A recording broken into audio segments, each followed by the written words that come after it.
Hi, I'm Shane Hurlbut, ASC, and welcome to the Xeen 135mm lens comparison test. We are going to compare the Xeen next to the Canon Cinema Primes, the Cooke S4s, my benchmark lens, and the Zeiss CP2s. And this comparison is going to be very eye-opening. We want to look at its color rendition. We want to look at its bokeh, what it does to out of focus lights. We want to see what it looks like when we rack focus. And we want to see what it does to a face. Does it widen it? Does it make it thinner? Does it stretch it in one way or the other? And its beautiful contrast as well as its sharpness. So we're looking at all those things when we're examining this lens. And this is the new 135 from the Xeen, and let's get this party started. All right, we are comparing the 135 Xeen lens versus the Canon Cinema Primes, the Cooke S4s, and the Zeiss CP2.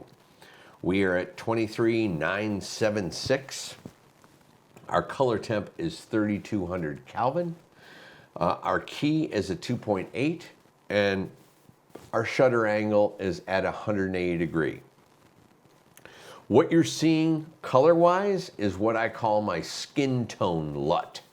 This is on the red weapon, and it just gives a nice tone to the skin. So that is going to be our LUT of choice. And we will go through this systematically, comparing and contrasting every lens and what I'm looking for when I see it on the monitor. All right, so let's get into the test. We are here's our 135mm Xeen. And right off the bat, I'm loving the color tone. There's a slight green tinge still, which we all saw in the full Xeen lineup, but we know that just with a slight tweak of the color knob, we'll be able to get rid of that. What I'm looking about is clarity, how well it looks on the skin. The bokeh is almost round. It has a slight it's not football, but you're seeing that it's not perfectly a circle. And we're just looking at Monet here. I mean, I'm just contrast in the lens looks very nice. The sharpness is really good. Let's look at a rack focus. So we're looking at how that will rack focus, and the lens does not breathe, which is awesome. So Xeen 135mm is a non-breathing lens. All right, the Canon, as always, has a lot of red, pinky Tuscadero, as I always call it, back from the happy days and fawns.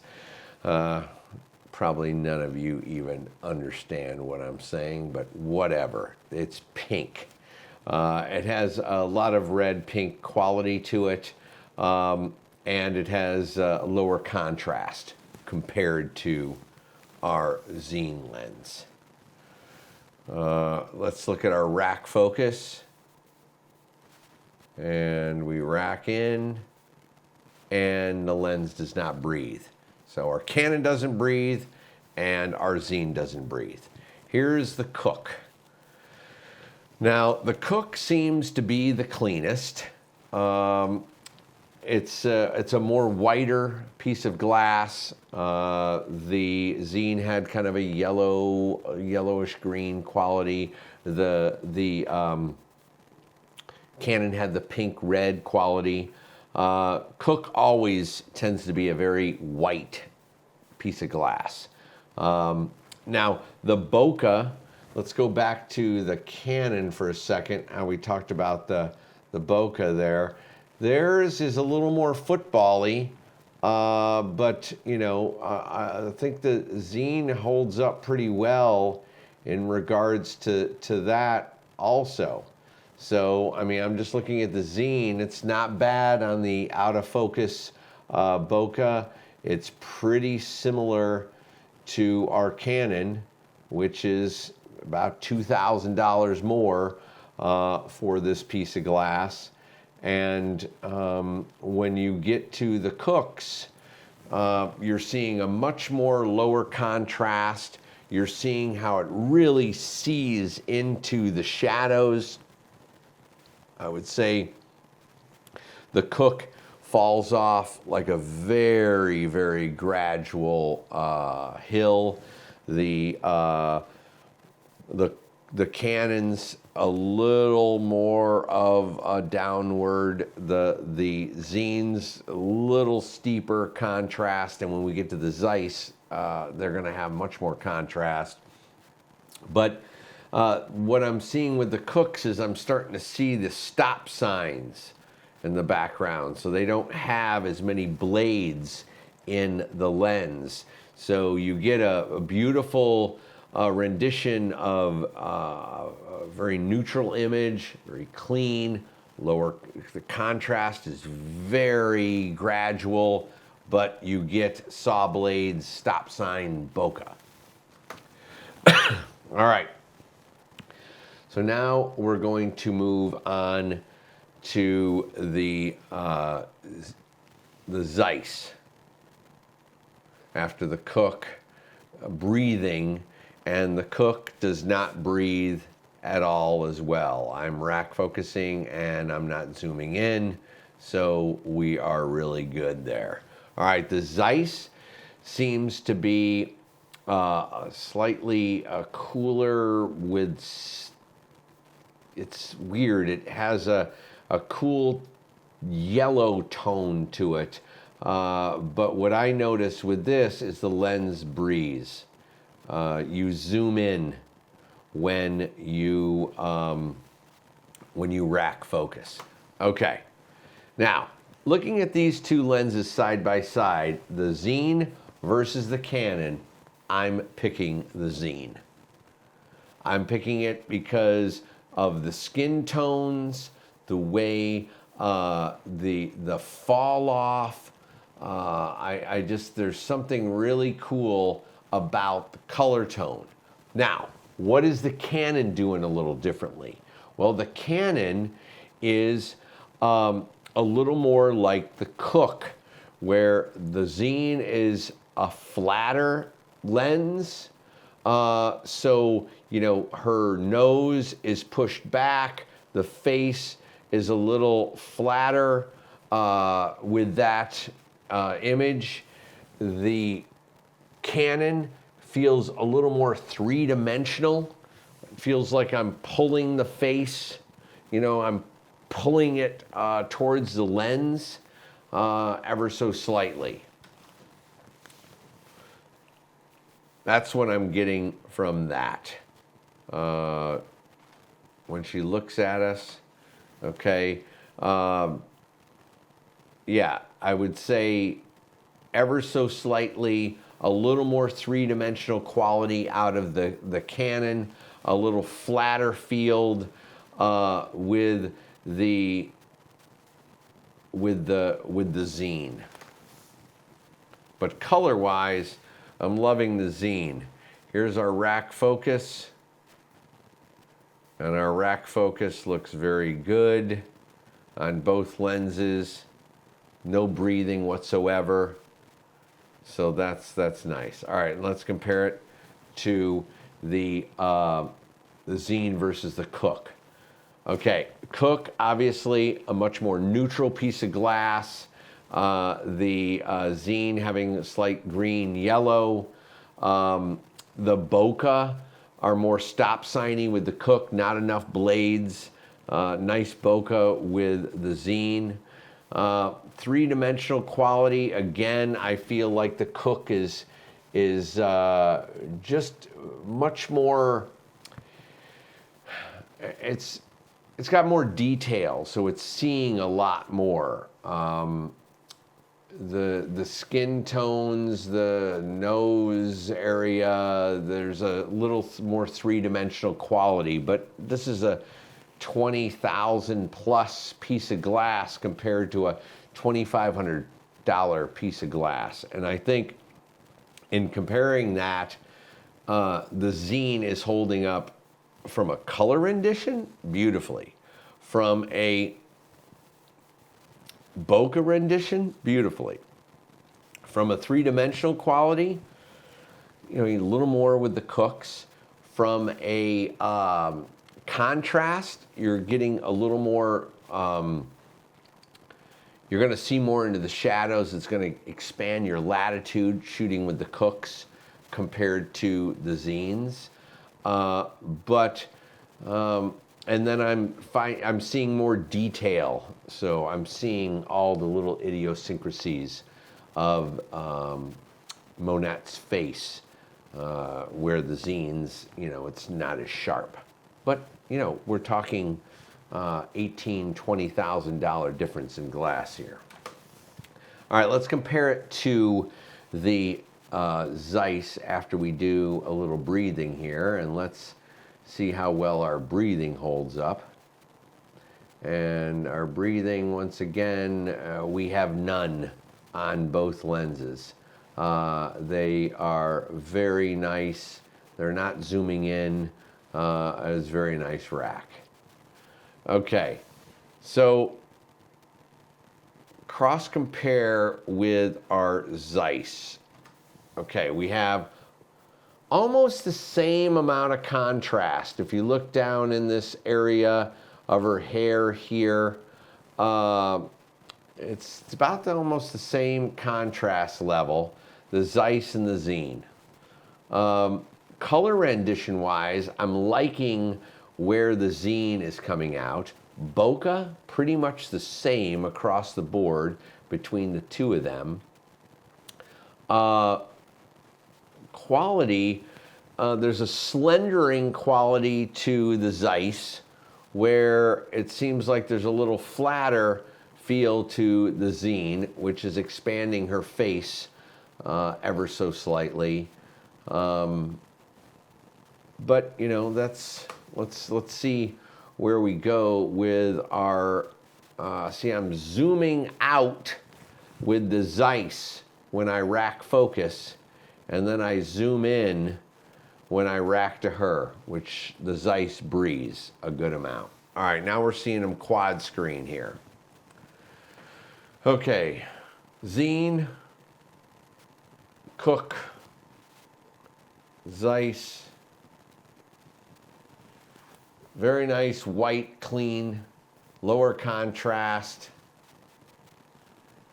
These are definitely seeing in the same contrast range, the Xeen versus the Zeiss, but the color here is far superior to the Zeiss. The Canon is looking very magenta and kind of pinky. I think the three-dimensional quality is more pronounced with the Canon and the Cooke. The Zeiss seems to be a little, has more definition than the Xeen. The Canon maybe a little more definition, but not so much. I'd say that they're comparative in definition quality. This one having pretty much the most definition out of all the piece of glass, the Cooke. Okay, let's keep on rolling this thing. And this is all at a T2.2, because that's the wide open on our Xeen. So we wanted everyone playing in the same field.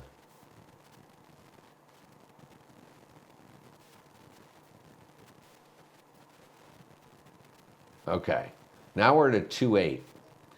I have to say, this is the sweet spot on this lens, and that's exactly where I shot it. The bokeh rounds out beautifully, and the contrast and the sharpness of her skin really comes true.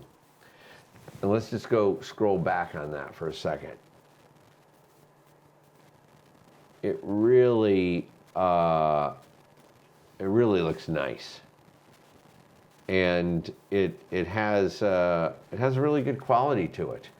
Now, when I go to the Canon, you can really see how it has the lower contrast that we all talked about compared to the Xeen, and it has the pink quality, but it definitely has that three-dimensional quality to it where she just really feels like she pulls off the screen.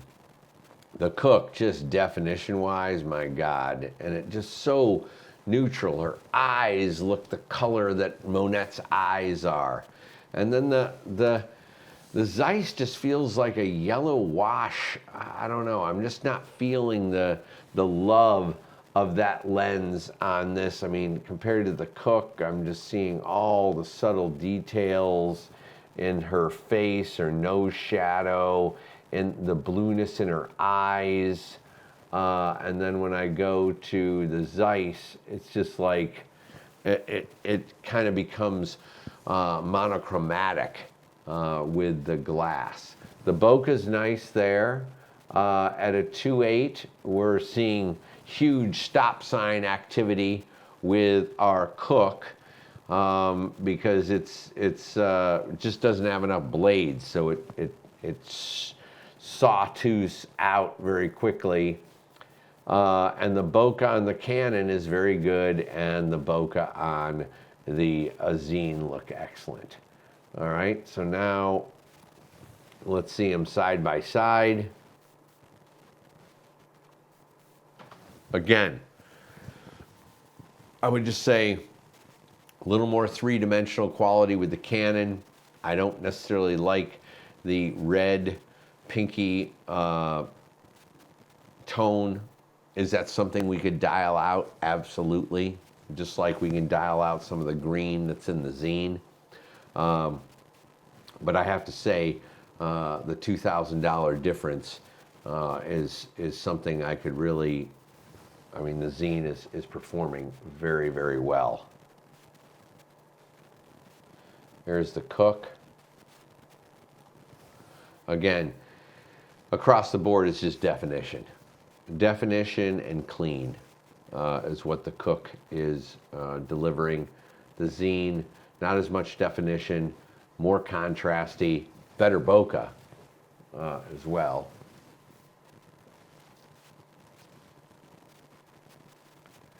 And the Zeiss. The Zeiss, I just feel like it's a wash in every way, shape, and form, where the Xeen is giving us good color contrast in all the different tonalities. So that's a really great plus. All right, let's look at them side by side. We're all quad screening. And yeah, it's just, I would say the Xeen is a softer piece of glass, which is not a bad thing. I mean, I shoot specifically on softer pieces of glass because I don't like how sharp HD is and how sharp 4K and 5K and 8K is. So I'm always going to kind of vintage glass. I mean, the Cookes were made a long time ago. I'm not gravitating towards the Leica Summilux Cs, because they're just too sharp for me. But if there's a feature film that wants that crispness, then that's a great lens to go to. I could definitely see Xeen as a nice period piece film. Immediately how it just has that slight green yellow tinge, so it's going to fall right into a nice period piece, a little softening of the tones, a little flatter of the image.